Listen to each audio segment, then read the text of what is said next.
Hey, what's going on, guys? I'm in California in Malibu Beach, and we have a ton of rocks here, and obviously, as you can see, I'm in the ocean right now. I'm just staying here for one day, but basically what I'm going to do is I'm going to try to look in these rocks to see if I can find any creatures. Basically just do a little tide pooling expedition today here, and let's just see what we can find.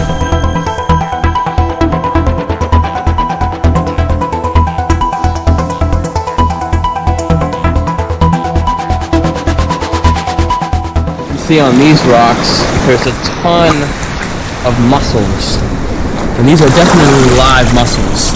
You can see some of their shells are open and all that.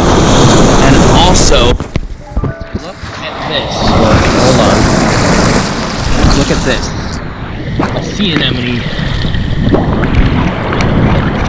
That's so cool.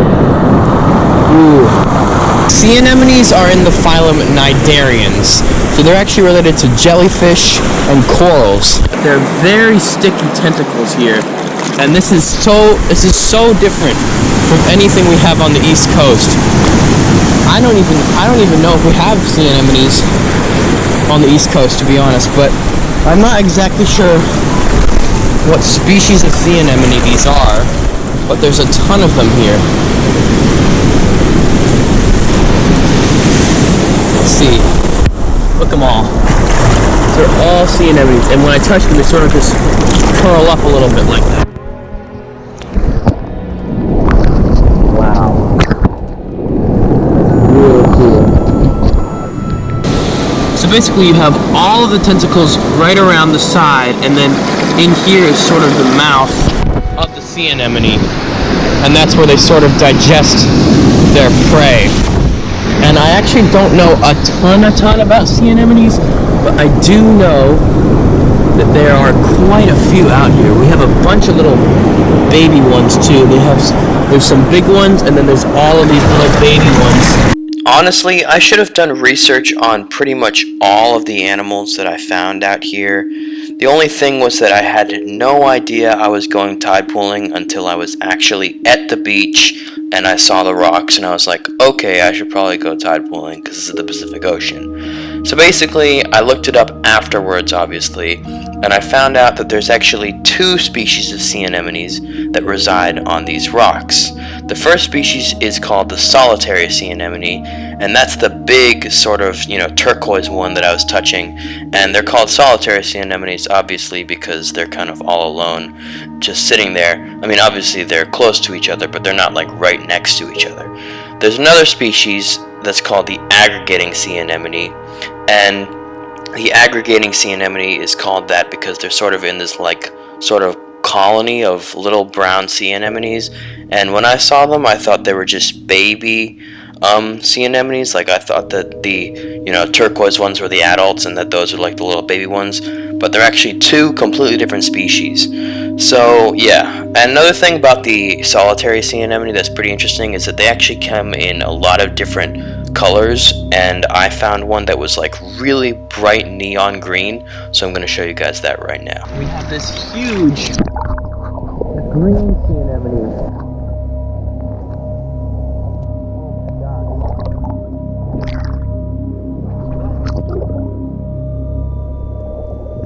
I don't know if this is a different species or not, but that's like a neon green. That's really cool. That I saw earlier right here. You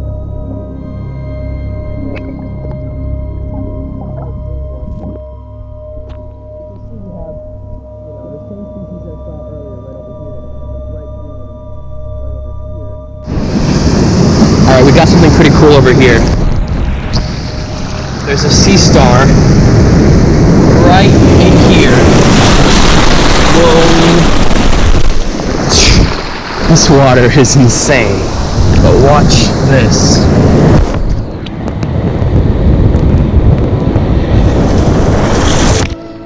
I'm gonna try to pick him up, but it might be a little difficult. Especially as my water right now is way above my waist. Okay, so what you see me doing right here, never ever do this. So, let me explain. So, right now I'm trying to actually peel this starfish or sea star off of its rock, which you're never supposed to do. Now, before I explain why I thought this was a good idea, let me just explain why you definitely don't want to do this. So basically, sea stars have these sort of tube little suctions that are on their feet. They basically have hundreds of these little tubes that are basically just covering the underside of their body, and they use that to really stick on. And when a starfish wants to stick on, it will stick on. And if you're trying to rip it off, you can actually just completely rip off all of those tube feet, and then the starfish will not be able to move around and it will die. It's very bad. Another reason why you really shouldn't do this is because starfish move really, really slowly. I mean, like, they probably move, I don't know exactly, but I would say maybe like a few inches an hour. They move incredibly slowly, and you know, they have to do a lot of things. They have to sort of work with the way the tides are moving and the timings of the tides. And if you even are somehow able to successfully pry a starfish off of its, you know, spot while it's still alive, it can really interrupt the starfish's day. As you know, maybe weird as that sounds, starfishes have kind of like a schedule, I guess. They have, you know, they have to eat at a certain time. I know this sounds ridiculous, but it's true. Starfish, just like most animals, have to eat at certain times. They have to, you know, do all these things in a certain amount of time that the tide will give them. And, you know, taking a starfish even a few inches away from where they were could really hinder their day. Now, the reason I thought this was like something you could do, and by the way, just a disclaimer, I didn't successfully take off any of the starfish from the rocks. I kind of gave up after like a few attempts, luckily. But basically, what happened was I was watching some videos on YouTube of like people that were able to just get a starfish out of nowhere and just like have it in front of the camera and like have it being held up. I don't know how they were able to do this, because most starfish, and like some of these videos are taking place in tide pools just like this one, so it's not like they're in like Hawaii where starfish aren't in tide pools. Because I know you might be thinking, well, there's some species of starfish that kind of just, you know, aren't really like heavily attached to rocks. They're just kind of like on the sand, or they're just drifting.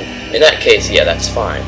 But I've seen videos of people just having like a starfish just come off a rock or something, or getting it from a rock. Now, I don't think this is actually real. I think all of the videos, if you guys have ever seen any videos of people like taking a starfish and just having it in their hand, like in a tide pool setting, I'm pretty sure they got it from somewhere, or they were somehow able to access it without killing it, because you're basically, like, it's basically impossible to detach a starfish from its rock without killing it. So I honestly didn't know this, and I thought that these people were just able to like pry them off, and I thought that you could pry them off, and I didn't think otherwise, because I mean, nobody told me otherwise.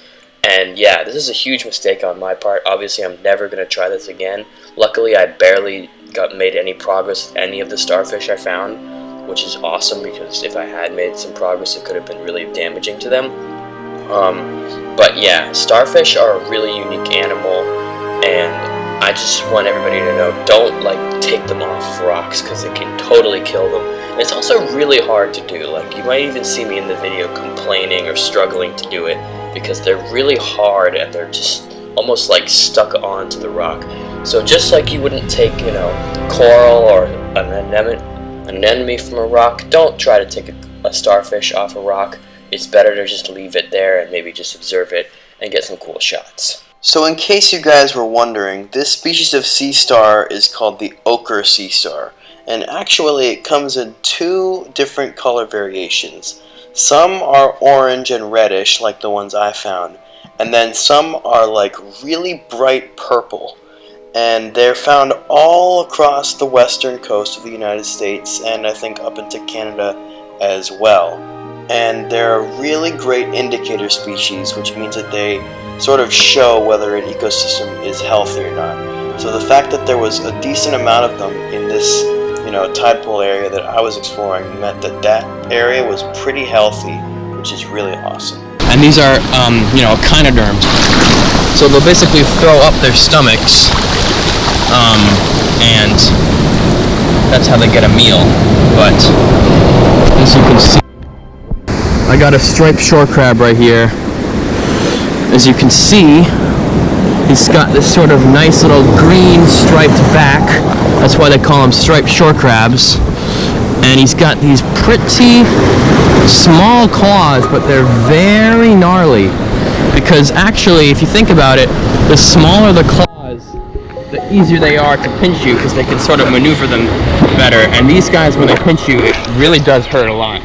I just saw him crawl down into here, and it took me maybe 2 or 3 minutes to get this little guy.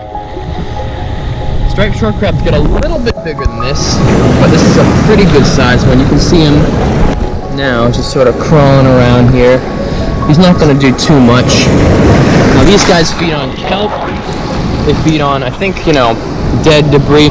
Most crabs are pretty omnivorous, so they'll feed on pretty much anything they can find. The diversity of life here is so much more rich in the Pacific Ocean than it is in the Atlantic Ocean, in my opinion. I mean, the Atlantic Ocean is really amazing too. I grew up on the Atlantic Ocean, but the Pacific Ocean has so much life. I found a ton of sea anemones, a sea star. We have the little striped shore crab over here. Actually, his claws are pink, which is interesting. But yeah, I think these might be gooseneck barnacles. As a matter of fact, yes, these definitely are gooseneck barnacles. My friend Ella and I actually found some on a beach that were still alive, and we were able to get them in a little cup, and we got this really cool live action fast motion video of them. And basically, the cool thing about the fast motion is you can see this really slow-moving creature come to life. If you notice the sort of little fan-like things that are coming out of the shell, that's actually the barnacle. And the barnacle will actually come out with this sort of fans, and that will trap plankton that's in the water. So they're actually a filter feeder, so they'll sort of just take these fans out, trap plankton, and then bring it back into their body to eat. Anyway, back to me and the waves. So as I was stupidly trying to grab one of those sea stars, this happened. And yeah. That's kind of what I wanted to show. Alright, bit of a change of plans. The waves are getting serious now, like, I'm not sticking around here. Some of the audio got lost in this part because some water got into the microphone. But basically what I say is I'm happy that I'm back on shore and that I'm not out on those rocks, and then luckily after that it picks the audio back up again. And the worst case scenario would be me, getting battered by those waves and then getting, cut open by a mussel or something. I wanted to just be more safe than try to risk my own safety and trying to handle a sea star and all that. Hopefully you guys enjoyed this episode. I'm probably going to be making an episode, at least a few episodes, maybe just 1 or 2, I don't know, in Maine, because I'm going to Maine in a few days. I'm going to be there for 2 weeks. I'm going to try to make it way better than my last Maine video, because that was horrible. Luckily, my GoPro's safe, my glasses are safe, I'm safe, all that, and I just didn't want to be out on those rocks looking for creatures with crazy waves.